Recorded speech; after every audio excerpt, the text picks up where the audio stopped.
Now you're in a restaurant, a cantina, a cafe, minding your own business. Then suddenly 4 rapscallions charge in, armed and ready to shoot the place up. And all you have is a 5-shot snub-nosed revolver. Well, I guess you're in deep doo-doo, but then maybe not. So let's talk about it. Hi, this is Greg with Lionquestfitness, and as many of you know, I tend to carry a 5-shot snubby. But you know, in my list of things that could possibly happen to me, a 4-man crew attempting an armed robbery is very, very unlikely. In fact, the 3 most common things, and I made a list, you know, what could possibly happen? What has happened to myself or to other people I know? Number 1, a vicious animal attack. Number 2, a panhandling situation where it turns into an attempted strong arm robbery. And 3rd, some type of road rage situation where somebody's high on methamphetamine, they're tweaking, they don't know what they're doing, and they're trying to run you off the road. Now obviously those things could be handled without a firearm, hopefully, but it sure makes you feel a lot better having one just in case. Now when I train, I always like to push myself to pick the most unlikely scenario and then see what can be done with that 5-shot snubby. Now let me tell you a little story about my friend Scott Thorfinson, aka Mr. Holster. Now he was a professional bodyguard, and there was one job that he worked once upon a time where he had to have a very low profile as far as his firearm.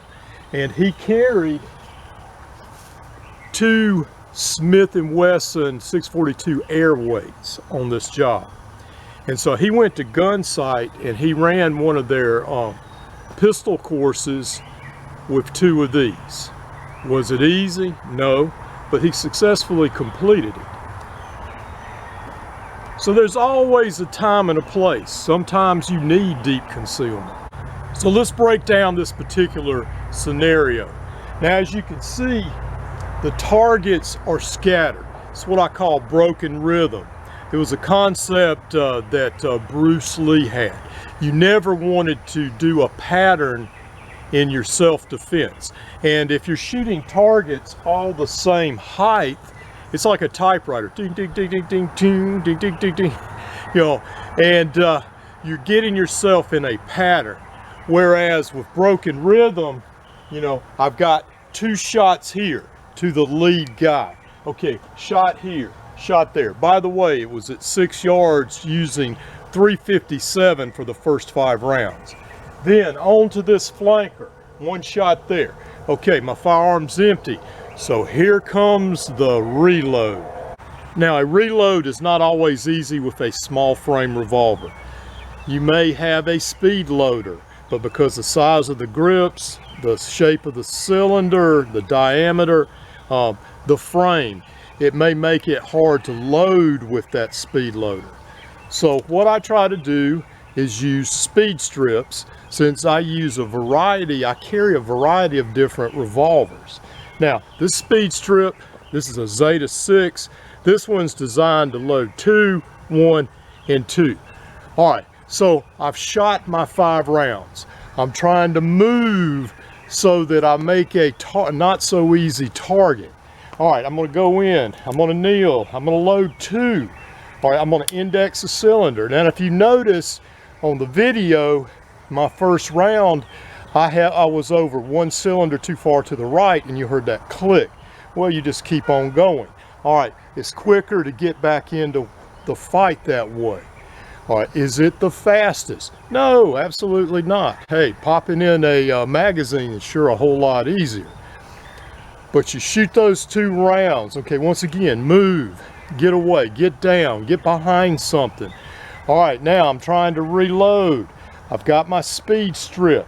All right, I open back up. I load 2, load 1. Once again, index the cylinder. All right, and I'm ready to go. Now in our hypothetical altercation with the rapscallions, it seems to happen when you have a group and you put shots towards some of the outliers, they're usually the first to take off. Okay, but maybe the initial attacker is still coming. So I'm gonna put another shot here to the lead guy. Okay, he's had 2 rounds of 357 to the chest, had 1 more of 38. Hopefully that'll slow him down enough to address this guy, this flanker. Okay, he's had 1 shot of 357. Give him another shot of 38, and then I start trying to back away. Now realistically, what would your chances of survival be? Probably slim to none. But one thing I learned from studying about Lance Thomas and the various shootouts he was in, check out my previous video for that, is that Lance, even though he had a gun pointed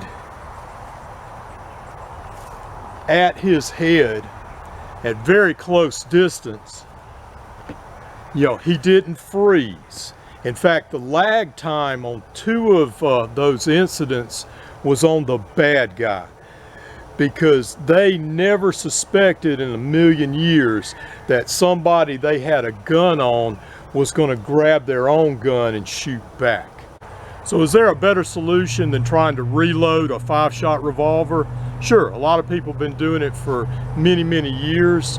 Call it a New York reload, a Chicago reload, where you carry another snubby. So let's see what it would look like with 2 snubby revolvers.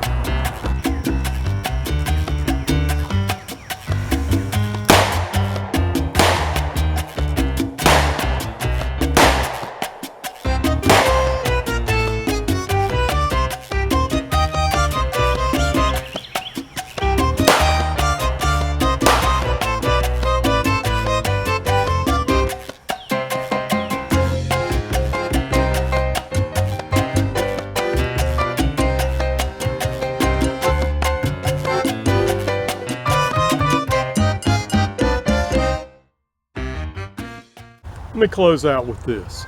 First off, I'm no expert.